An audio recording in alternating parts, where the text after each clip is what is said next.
मुंबई का धारावी इलाका, जहां के लोगों के लिए अक्सर लोग बात किया करते हैं कि वहां के लोगों को ड्रेसिंग सेंस नहीं होता, कुछ स्टाइल नहीं होती। अगर उस इलाके से निकल के एक लड़का अपनी ड्रेसिंग सेंस और अपनी हेयर स्टाइल के बलबूते पे लोगों को इंप्रेस करके इंस्टाग्राम पे 2.5 मिलियन फॉलोवर्स कर ले, तो उस बंदे के लिए एक बार बात करना तो बनता है।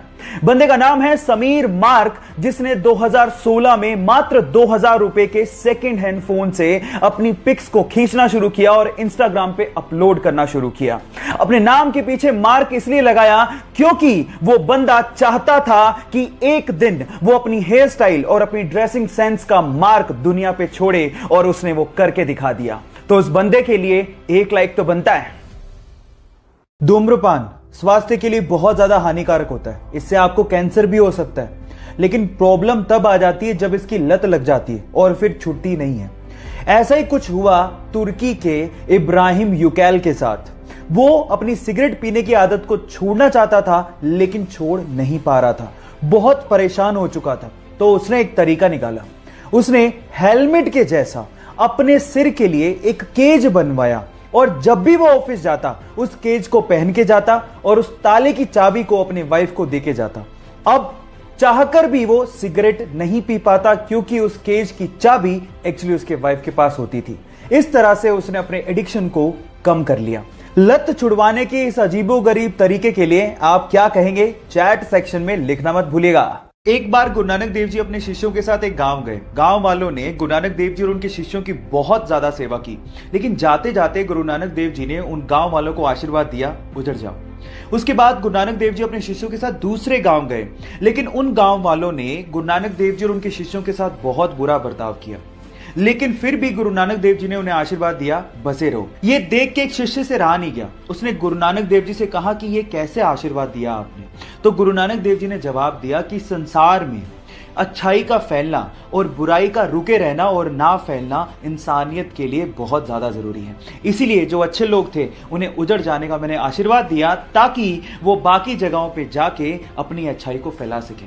आपको ये स्टोरी कैसे लगी, चैट सेक्शन में लिखना मत भूलिएगा। गाइज, आपके आसपास आप लोगों ने सड़कें काले रंग की ही देखी होंगी, लेकिन पूरे विश्व में एक देश ऐसा है जहां पर सड़कें काले नहीं नीले रंग की हैं। वो देश है कतर, जहां की राजधानी दोहा में नीले रंग की सड़कें बनाई गई हैं। उसके पीछे का कारण है कतर की गर्मी। कतर एक बहुत गर्म देश है, जहां पे टेम्परेचर को कंट्रोल करने के लिए नीले रंग की सड़कें बनाई गई हैं। और साइंटिस्ट लोगों का यह भी मानना है कि सड़कों को नीला करने से वहां पर 50% तक सन के रेडिएशन को कम किया जा सकता है। देखो, चाहे लॉजिक जो भी हो, नीले रंग की सड़कें फैसिनेटिंग तो जरूर है। क्या आप लोग भी अपने आसपास सड़कें नीले रंग की देखना चाहते हैं? और अगर हां, तो चैट सेक्शन में लिखना मत भूलिएगा। हमारे मध्य प्रदेश के इंदौर में एक छोटी सी फास्ट फूड की शॉप है, जिसका नाम है जोनी हॉट डॉग, और वो आपको देसी स्टाइल में, जी हां आपने ठीक सुना, देसी स्टाइल में हॉट डॉग परोसती है। कैसे, मैं आपको बताता हूं। एक पाव, उसमें हरी और लाल चटनी, और उसके बाद उसमें आलू की टिक्की। मुंह में पानी आ गया ना? लेकिन सवाल यह है कि मैं इस पे वीडियो क्यों बना रहा हूं? मैं वीडियो बना रहा हूं विजय सिंह राठौड़ की मेहनत के लिए, जिन्होंने 30 साल की मेहनत के बाद इस फूड आइटम को पूरे एशिया में 2019 में सबसे ज्यादा ऑर्डर किए गए फास्ट फूड आइटम में शामिल करवा दिया, और इसी के लिए उन्हें हांगकांग में बुलाकर सम्मानित भी किया गया। तो विजय सिंह राठौड़ और जॉनी हॉट डॉग के लिए एक लाइक तो बनता है। कभी कभी बॉलीवुड के रियल हीरो बन के सामने आते हैं और जरूरतमंद लोगों की मदद करते हैं। उनमें से एक नाम है सोनू सूद का। जी हां गाइस, सबसे पहले सोनू सूद ने अपने मुंबई स्थित होटल को स्वास्थ्य कर्मियों को, जो कि कोरोना की ड्यूटीज में लगे हैं, उनको दे दिया। फिर उसके बाद बेसहारा और गरीब लोगों को खाना तक परोसा। और उसके बाद जब उसने देखा कि हाईवे पे बहुत सारे लोग अपने घरों की तरफ पैदल ही निकल पड़े हैं, तो उनकी मदद करने के लिए इस बंदे ने बसों को प्रोवाइड किया, वो भी अपने खर्चे पे। जी हां, और अभी तक 12,000 से ज्यादा प्रवासियों को वो अपने घरों तक पहुंचा चुके हैं।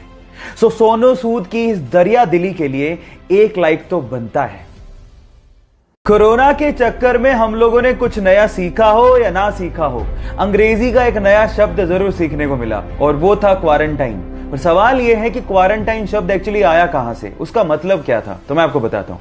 एक्चुअली जब पूरी दुनिया प्लेग नामक बैक्टीरिया से जूझ रही थी, तो उस टाइम पे इटली ने क्या किया, उसके वहां पर आने वाले जितने भी समंदर के जहाज थे, उनको वो 40 दिनों तक समंदर में ही खड़ा रखते थे, ताकि वो जो बैक्टीरिया है वो 40 दिनों में वहीं पे खत्म हो जाए। और वहां की लोकल लैंग्वेज में 40 को क्वारंटा बोला जाता था। वहीं से ही क्वारंटाइन शब्द को निकाला गया। क्या आपको इसके पहले तक ये बात पता थी? और नहीं पता थी तो चैट सेक्शन में लिखना मत भूलिएगा।